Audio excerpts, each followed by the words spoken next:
Aquastar नहीं है क्या?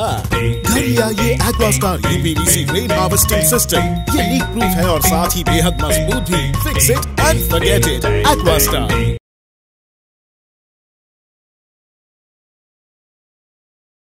नमस्कार न्यूज़ आप तक में आप सभी का स्वागत है। मैं रोहित। इस वक्त हमारे साथ है मनोज पॉल जी और आप सभी जो है इन्हें जानते हैं और आज से ही नहीं, देखिए हमेशा से ही, जब से मनोज पॉल जी जो है सोशल मीडिया से निकल के जब से सामने आए हैं और हमेशा ही आइलैंडर्स के हित में काम करते हैं। और अभी जो है कुछ दिनों पहले जब चुनाव हुआ था, चुनाव को लेकर जो है काफ़ी ज़ोर शोर यहाँ पर चल रही थी और उसके लिए काफ़ी प्रत्याशी जो निकल के सामने है, उन्हीं में से एक है मनोज पॉल जी भी, जो अंडमान निकोबार डेमोक्रेटिक कांग्रेस के एक प्रत्याशी थे, एक कैंडिडेट थे। और इलेक्शन के बाद मई 4 को जो है इसकी वोटिंग होगी, तो इसके वोटिंग के बाद ही हम आपको अंडमान निकोबार का नेक्स्ट एमपी कैंडिडेट कौन है ये हम आपको दिखाएंगे भी। लेकिन अब जो है इससे निकल कर हम सामने आते हैं और हमारे अंडमान निकोबार के जो अभी बढ़ती जो समस्याएं हैं, मैं आपको बता दूं 2 ही समस्याएं हैं जो अंडमान निकोबार के हर आम आदमी को सताती है। एक है इलेक्ट्रिसिटी और एक है वाटर क्राइसिस को लेकर आम जनता काफ़ी परेशान है। इवन आम जनता ही नहीं, मैं आपको बता दूं जितने बड़े बड़े पैसे वाले हैं वो सब भी, देखिए अभी वो लोग जो है ख़रीद के पी रहे हैं, लेकिन जब पानी ख़त्म हो जाएगा और पानी जब काफ़ी कम मिलेगा तो वो लोग कहाँ से ख़रीदेंगे। और फ्रीक्वेंट पावर कट से लोग काफ़ी परेशान हैं। देखिए इसमें जो है जितने भी पैसे वाले हैं ये लोग बड़े बड़े डीजी सेट या इन्वर्टर ये लोग ख़रीद लेते हैं, लेकिन एक आम आदमी कहाँ से ये सब चीज़ खरीदेगा। अब इन्हीं सब मुद्दों को लेकर जो है हम मनोज पॉल जी से बात करेंगे। और कुछ दिनों पहले ही मनोज पॉल जी ने इसको लेकर जो है काफ़ी लेटर भी लिखा है, तो इसके बारे में हम इनसे जानते हैं और इश्यूज़ को और भी टेकअप करने के लिए हम सर के पास आए हैं। तो इनका क्या कहना है ये हम आपको बताते हैं। सर सबसे पहले बहुत बहुत धन्यवाद, आपने जो अभी इलेक्शन कॉन्टेस्ट किया है, देन अभी इस इशू को लेकर आपने हमें जो टाइम दिया इसके लिए बहुत बहुत धन्यवाद सर। और अभी जैसा ये वाटर क्राइसिस और फ्रीक्वेंट पावर कट्स है, इसको लेकर सर जनता के सामने आप ये बताइए कि आखिर ये चल क्या रहा है। देखिए ये जो पानी का समस्या, जो इलेक्ट्रिसिटी का प्रॉब्लम है, ये प्रॉब्लम आज से नहीं है। ये प्रॉब्लम आपको ज़्यादा से ज़्यादा 2015-16 से बहुत ज़्यादा हो गया, ठीक है। और ऐसा नहीं कि किसी को पता नहीं था, ये पता सबको था। क्योंकि देखिए एक आइलैंड जो है इसका एक कैपेसिटी है। अभी वो कैपेसिटी में जितना पॉपुलेशन यहाँ में सर्वाइव कर सकता है, जितना उससे ज़्यादा अगर आप लेके भरोगे यहाँ में, तो ऑब्वियसली पानी और इलेक्ट्रिसिटी का प्रॉब्लम तो होगा। क्योंकि 2 चीज़ें, एक है सप्लाई, एक है डिमांड, ठीक है। डिमांड क्या होता है, पॉपुलेशन जितना बढ़ेगा पानी का डिमांड उतना बढ़ेगा, तो ये तो बात है। और है पानी का सप्लाई। देखो पानी का सप्लाई जो है यहाँ में लिमिटेड सप्लाई है। यही मैं इलेक्शन में मेरा मेन इशू भी यही था कि देखो सप्लाई यहाँ में लिमिटेड है, डिमांड आपको बढ़ता जा रहा है क्योंकि पॉपुलेशन यहाँ में बढ़ रहा है। तो सप्लाई को हमें नहीं बढ़ा सकता, लेकिन डिमांड को या तो सेम रखो या तो कम करो। कोई भी इसमें सीरियस नहीं है, सब सोच रहा है अरे कोई बात नहीं, ऐसे है, ये कांग्रेस है, बीजेपी ये वो करके नेता, मतलब सब अपना रोटी सेकने में लगा हुआ है। तो इसमें प्रॉब्लम क्या है कि अभी देखो पहले क्या था, पहले तो पानी रेगुलर आ ही रहा था, अभी 5-7 दिन में पानी आ रहा है। अभी आप अगर 1-2 लाख पॉपुलेशन अगर अंडमान निकोबार में ज़्यादा हो गया तो आपको 30 दिन में पानी आएगा। मैं आज लिख के दे रहा हूँ ये चीज़, ठीक है।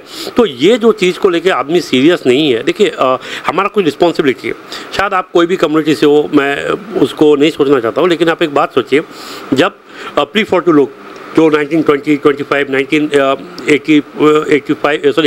में जो भी लोग आए हैं, जैसा केरन हो गया, प्री-42 कम्युनिटी हो गया, देखिए हम लोग को हमारे बाप दादा ने कुछ देके गया, उसका जो नेक्स्ट जनरेशन है क्या देके गया, हम लोग को पानी देके गया, नौकरी का अपॉर्चुनिटी देके गया, इलेक्ट्रिसिटी देके गया, ऐसा ज़मीन देके गया, ऐसा देके गया। लेकिन आप एक बात सोचिए कि हम लोग अपने नेक्स्ट जनरेशन बच्चों के लिए क्या छोड़ के जा रहे हैं। ज़मीन बेच के हम लोग जा रहे हैं, ठीक है। हम लोग ऐसा दे रहे हैं कि पानी नहीं रहेगा, इलेक्ट्रिसिटी नहीं रहेगा। तो आपको क्या लगता है कि हम लोग जब बूढ़ा हो जाएंगे क्या हमारे बच्चे हमें कभी देखेगा? नहीं देखेगा, क्योंकि हम लोग उन लोगों के लिए कुछ कर ही नहीं रहा है, कुछ सोच ही नहीं रहा है। तो मैं ये मतलब बताना चाहता हूँ कि हम लोग को अभी भी टाइम है, हम लोग को अभी भी सोचना पड़ेगा कि क्या ये जो बाहर से जो आके आदमी यहाँ में सेटल हो रहा है, क्या ये लोग को सेटल होने देना चाहिए। देखिए जो आ गए ठीक है, और आने देना चाहिए। अभी आप देखिए कम से कम जो जॉब का रिक्रूटमेंट हुआ, कम से कम 1000 बच्चों को अंडमान निकोबार में जॉब दिया, 1000 बच्चों को टोटल जो रिक्रूटमेंट हुआ। 1000 बच्चों को अंडमान में जॉब मिलने का मतलब क्या, 1000 फैमिली अंडमान में सेटल होगा। और वो 1000 फैमिली को कौन पालेगा? पानी इलेक्ट्रिसिटी देके हम और आप पालेंगे, हम और आप टैक्स पे करेंगे, उसका पैसा से उसको सैलरी जाएगा और उसी का पैसा से उसका जो 1000 फैमिली है मरते दम तक अंडमान निकोबार का ज़मीन में पानी इलेक्ट्रिसिटी लेके जिएगा हमारे पैसा से, हमारा टैक्स का पैसा से। तो ये तो बेवकूफ़ी नहीं है। ये अगर 1000 बच्चे हमारा या आपका बच्चे होता तो क्या होता, हम टैक्स पे करते अपने बच्चों के लिए, जो हम लोग नहीं कर रहे। और हम लोग सीरियस भी नहीं, हम लोग अभी भी क्या सोच रहे हैं कि देखो, मैं पॉलिटिकल इशू नहीं बनाना चाहता हूँ क्योंकि इलेक्शन खत्म हो चुका है, फिर भी आदमी को जानना चाहिए। देखो, सब सीरियसनेस क्या है नेशनल इशू को लेके। नेशनल इशू मतलब मोदी क्या कर रहा है, चाइना क्या कर रहा है, पाकिस्तान क्या कर रहा है, हिंदू खतरे में, ये वो बोल के राहुल गांधी को जिताना चाहिए, मोदी को जिताना चाहिए। देखिए, मोदी जीते या राहुल गांधी जीते, क्या मोदी या राहुल गांधी हमारा परेशान को आके हमें सॉल्व करेगा? वो देखेगा नहीं कि देखेगा? देखा इसके लिए देखिए, जैसा आपने ये जो बात कही है ना सर, इसके लिए यहाँ से ही कोई देखिए, यहाँ से ही कोई बंदा को जो है चुनना चाहिए और उन्हें सब कुछ पता रहना चाहिए इसके बारे में। और देखिए, काफ़ी लोग जो है इस वक्त जो हमें देख रहे हैं, तो लोग जो है अपना परेशानी बता रहे हैं, लेकिन आखिर वो बताएं तो बताएं किसे? क्योंकि कोई जो है उनका परेशानी को टेकअप करने का फिलहाल जो है अभी कोई सोच नहीं रहे। देखिए, ऐसा क्या होता है कि अगर हम कोई एमपी कैंडिडेट को दिल्ली में भेज रहे हैं, ठीक है, तो ये देखना चाहिए कि वो बंदा आइलैंडर के लिए काम करेगा क्या।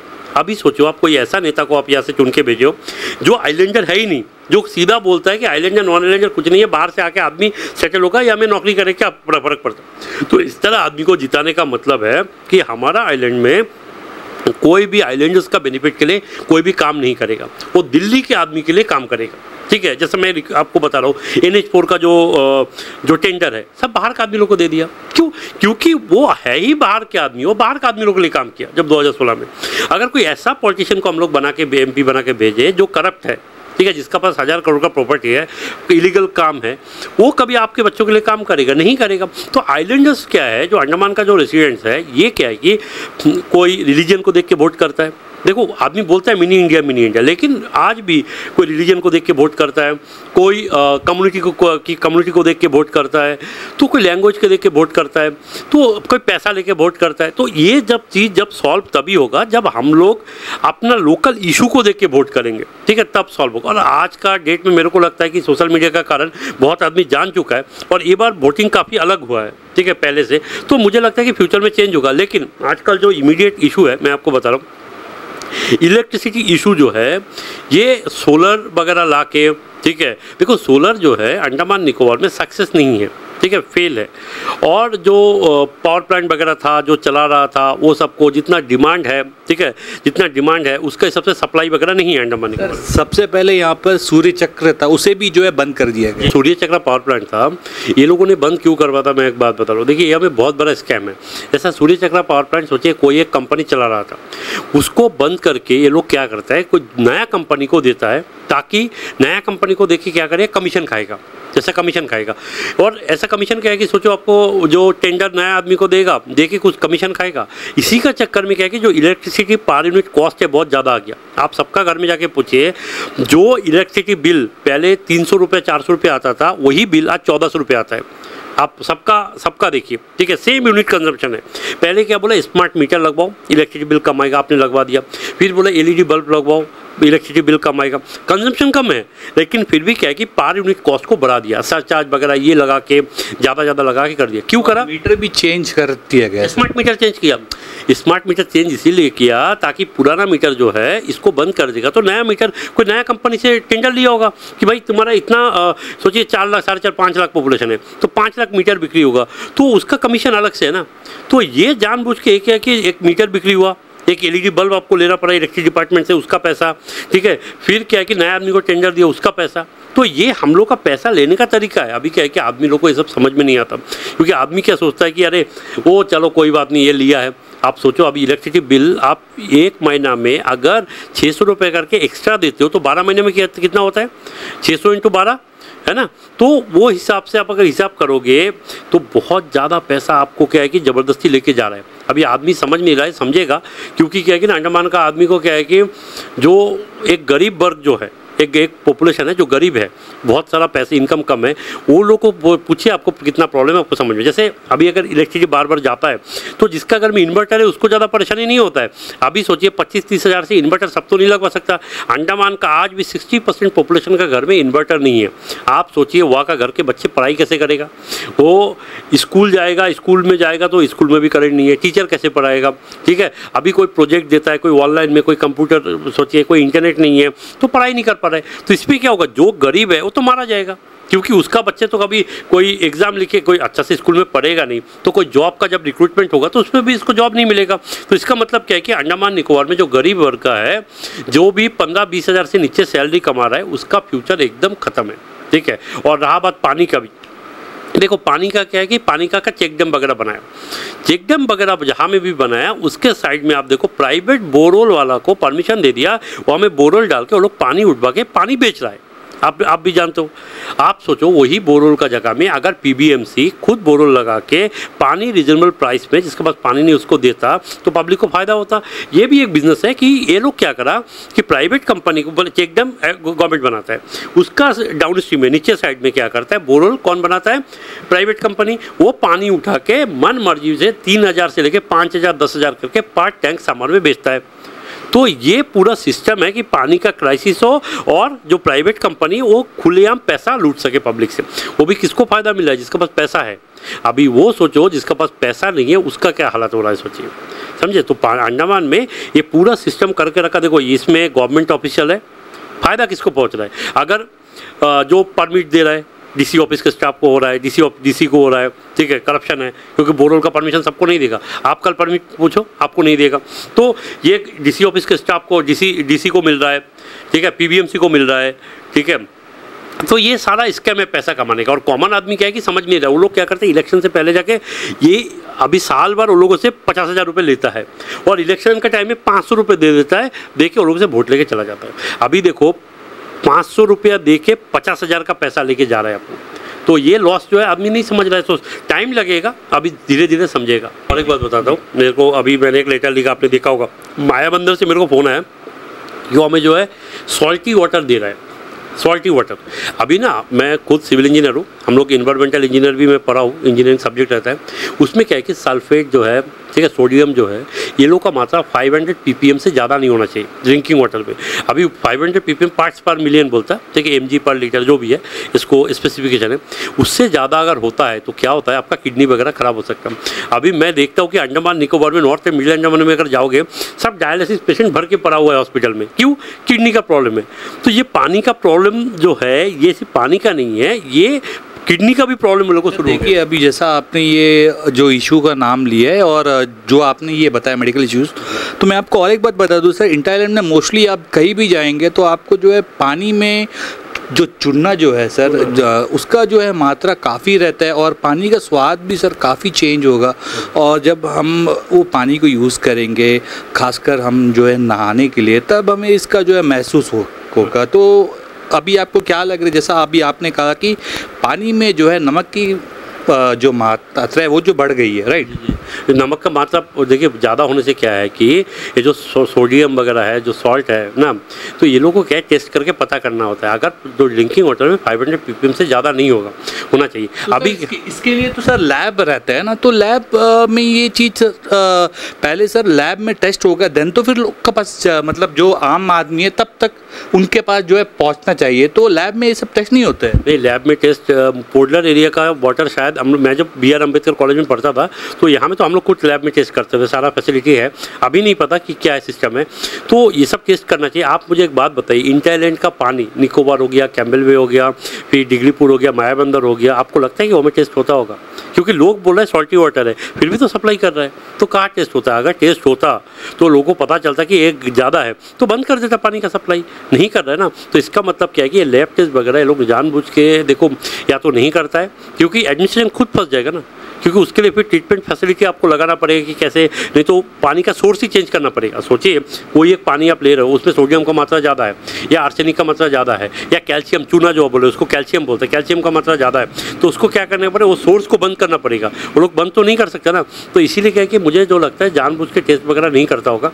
और इसीलिए देखना आप ज़्यादा से ज़्यादा अभी आदमी किडनी पेशेंट बहुत ज़्यादा बढ़ गया अंडमान निकोबार में, जो डायलिसिस पेशेंट है। कोई भी आदमी को आप पूछो बोलेगा किडनी फेल हो रहा है। आप सोचो किसी एक किडनी काम नहीं कर रहा है, डायलिसिस पेशेंट जो होता है, तो नॉर्थ एंड मिड अंडमान में काफ़ी ज़्यादा है। तो आदमी समझेगा, मैं इसीलिए पब्लिक को बोलता हूँ कि देखो आपके माध्यम से पब्लिक जाने कि पब्लिक का प्रॉब्लम क्या है, और ये सारा प्रॉब्लम सॉल्व होगा जब डिमांड को हम लोग कम कर पाएंगे, जब बाहर से आदमी आके जो सेटल हो रहा है इसको रोक पाएंगे। ठीक है, तो एक बड़ा इशू है जो कि हमारा जो मेजर पॉलिटिकल पार्टीज है जो कुछ बोल नहीं रहा है। ठीक है, सब क्योंकि सब चाहते हैं कि वोट, एक बहुत बड़ा इशू है। लोग क्या चाहते हैं, बाहर से जो आदमी आ रहा है उसका वोट हमें मिले। सब वो लोग का वोट के लिए भाग रहा है, कोई अपने बच्चों के फ्यूचर के लिए नहीं भाग रहा है ना। आप समझे, जब आप और हम मिलके अपने बच्चों के लिए फ्यूचर के बारे में सोचेंगे तब अब बच्चों का फ्यूचर अच्छा होगा ना। हम लोग क्या सोच रहे हैं कि हम लोग को जीतना है, पैसा कमाना है। ठीक है, देखो अभी पैसा तो कमाई कोई बात नहीं, अगर सोचो अब इलेक्शन में कोई जीत भी गया, इस तरह बाहर के आदमी आके जॉब दे के लोगों को वोट लेके, लेकिन उसमें फ़ायदा क्या है जब आपका बच्चा ही जिंदा नहीं रहेगा। आप सोचो अपने बच्चों के लिए पानी भी नहीं रहेगा, इलेक्ट्रिसिटी भी नहीं रहेगा, तो आपके बच्चे तो ओबियसली मर ही जाएगा। बिना पानी और इलेक्ट्रिसिटी का तो जी नहीं पाएगा, पढ़ाई नहीं कर पाएगा, है ना, स्कूल नहीं जा पाएगा। तो उसमें फ़ायदा क्या है बताइए। मतलब हम लोग क्या करें, करोड़ों का लॉस करवा के 5,000 रुपये कमाने का सोच रहे हैं। तो ये सिस्टम हो गया अंडमान निकोबार में। देखते हैं कब तक चलता है ये सब चीज़। धन्यवाद सर, हमें अपना कीमती समय के लिए। और हम आपको ये बता दें, ये तो अभी जस्ट एक शुरुआत है, आगे तो और भी काफ़ी जो है आइलैंडर्स को पानी और इलेक्ट्रिसिटी को लेकर जो है काफ़ी कुछ जो है झेलना पड़ेगा। और ये हम नहीं कह रहे हैं, ये आप खुद जो है हमें कमेंट्स करके बताइए, क्योंकि ये आप सभी के ऊपर जो है ये सब चीज़ जो है बीत रहा है। तो जितना हो सके न्यूज़ आप तक के द्वारा जो है और भी कई लोगों से हम इसके बारे में हम इंटरव्यू लेंगे, हायर अथॉरिटीज़ तक हम ये न्यूज़ को पहुंचाएंगे। और पहुंचाएंगे ही नहीं, क्योंकि देखिए ये हम जितने भी हमारे आइलैंडर्स है इसका हक का सवाल है, और हमेशा से ही हम बात करते हैं आइलैंडर्स का हक को हम छीनने नहीं देंगे। तो बने रहे हमारे साथ, देखते हैं न्यूज़ आप तक। मैं रोहित, कैमरामैन विजय के साथ, धन्यवाद। अंडमान से जुड़ी सभी छोटी बड़ी खबरें देखने के लिए हमारे अपने न्यूज़ आप तक यूट्यूब चैनल को सब्सक्राइब करें और बेल आइकॉन प्रेस करना ना भूलें। हमारा अपना न्यूज़ आप तक, अब सच देखेगा अंडमान।